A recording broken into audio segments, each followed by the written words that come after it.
سلامونه نیکی هیلې. په دې ویډیو کې زده کوو چې څنګه په ایکسپرو سیستم کې اسعار انتخاب کو او نرخ اضافه کو او د کالکولیټر نه استفاده وکړو. په اول قدم کې راځو ایکسپرو سیستم خلاصو او د تنظیماتو پر آیکن باندې کلیک کوو.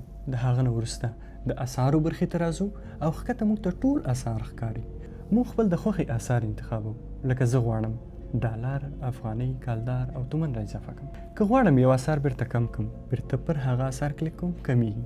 که بیا کلیک پې وکړم بیرته را اضافه کیږي او سیستم دونه نور اسعار هم لري.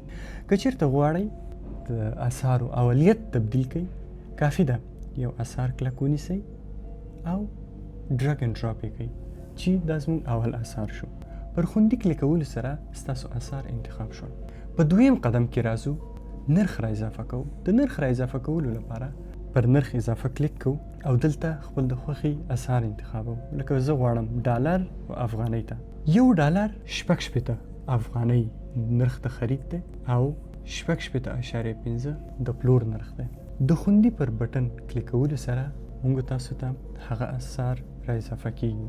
د بل نرخ اضافه کولو لپاره بیا پر نرخ اضافه بټن باندې کلیک کوو، خپل اسعار ټاکو. لکه دا ځل زه غواړم کالداري او افغانۍ ته نرخ را اضافه کړم. نو دلته کالداري بیا د 1 روپۍ لارې نه حسابیږي. د کالدارو لپاره موږ د زرو له لحاظه حسابي کوو. دلته زر انتخابو او د دې نه وروسته زر کالداري 250 افغانۍ نرخ ته خرید دی او 255 نرخ ته پلور یا فروش دی. د خوندي پر بټن کلیکولو سره موږ تاسو ته کالدار هم را اضافه کیږي. دا ځل غواړم تومن را اضافه کړم. د تومنو را اضافه کولو لپاره موږ په میلیون باندې حساب کوو. نو دلته 1 میلیون انتخابو او دې نه وروسته 1 میلیون تومن 600 افغانۍ نرخ ته پیریدو او 610 افغانۍ نرخ ته پلور یا فروش دی. پر خوندي باندې کلیکولو سره موږ تاسو ته د تومنو نرخ هم اضافه شو. په دریم قدم کې اوس غواړو د ماشین حساب نه استفاده وکړو چې ایگزیکټ پسشه څنګه حسابي کوي.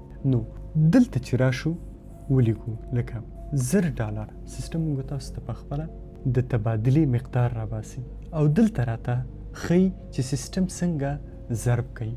که دلته دغه 1000 کالداري کو نو موږ تاسو ته ښوول کیږي چې 1000 کالداري 255 افغانۍ کیږي او په دې ډول سیستم پسشه ضرب کوي. نو مننه له وخت مو. د ایگزیکټ پرو په باره کې د لا ډیرو معلوماتو لپاره exectpro.arfon.com ته راشئ.